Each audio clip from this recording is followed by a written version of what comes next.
क्या पुनर्जन्म वास्तविक है? मृत्यु से परे क्या है? यह सवाल सदियों से मानवजाति को परेशान करता रहा है। लेकिन 27 मिनट के लिए तकनीकी रूप से निधन हो चुकी इस महिला का मानना है कि स्वर्ग वास्तविक है। एरिज़ोना की रहने वाली टीना हाइन्स फरवरी 2018 में कार्डियक अरेस्ट से पीड़ित होने के बाद बेहोश हो गई। उनके पति ने टीना को पुनर्जीवित करने के लिए सीपीआर किया, लेकिन कोई फायदा नहीं हुआ। कथित तौर पर पैरामेडिक्स के घटनास्थल पर पहुंचने से पहले महिला नीली और बेजान हो गई थी। एक चिकित्सा सुविधा के रास्ते में पहले उत्तरदाताओं ने उसे वापस जीवन में लाने के लिए कई प्रयास किए, लेकिन जब तक उसे अस्पताल में डिफिब्रिलेटर का झटका नहीं लगा, तब तक उसका दिल फिर से धड़कना शुरू नहीं हुआ। क्रिश्चियन ब्रॉडकास्टिंग नेटवर्क के अनुसार डॉक्टरों ने उसके परिवार को समझाया कि मस्तिष्क में 5 से 10 मिनट तक ऑक्सीजन की आपूर्ति नहीं होने के बाद लोग जीवित नहीं रहते हैं।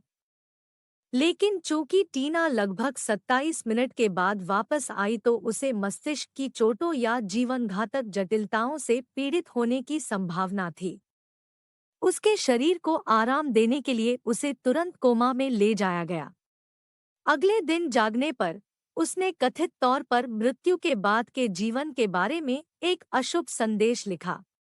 जब डॉक्टरों ने चेतावनी दी कि वह बोलने में सक्षम नहीं होगी तो आईसीयू प्रतीक्षा कक्ष दोस्तों और परिवार से भर गया था। मरीज को एक कलम और किताब दी गई और उसी क्षण उसने अस्पष्ट लिखावट में "यह वास्तविक है" लिखा।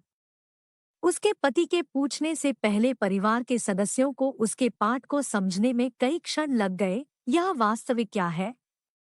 दर्द? अस्पताल? उसने कथित तौर पर नहीं में सिर हिलाया, लेकिन जब उसकी बेटी ने पूछा कि क्या उसका मतलब स्वर्ग है, टीना ने तुरंत हाँ में सिर हिलाया। हालांकि डॉक्टरों को लगा कि वह बात नहीं कर पाएगी, टीना ने कहा, यीशु के ठीक पीछे खड़े होने पर यह अविश्वसनीय चमक थी।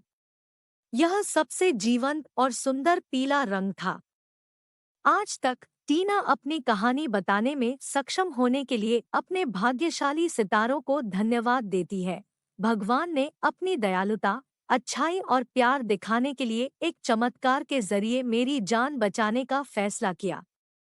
27 मिनट तक बिना सांस लिए, जब तक कि हमारे स्वर्गीय पिता ने मुझमें दोबारा जान नहीं फूंक दी। और अगले दिन 2/13/18 उन्होंने इंस्टाग्राम पर एक पुरानी पोस्ट में घटना को याद करते हुए कहा, कोमा से बाहर आने के बाद उन्होंने मुझे अपनी उत्कृष्ट सुंदरता और अनुग्रह के बारे में साझा करने की अनुमति दी। टीना को कथित तौर पर कार्डियक अरेस्ट के 4 दिन बाद ही बिना किसी मस्तिष्क क्षति के अस्पताल से छुट्टी दे दी गई थी।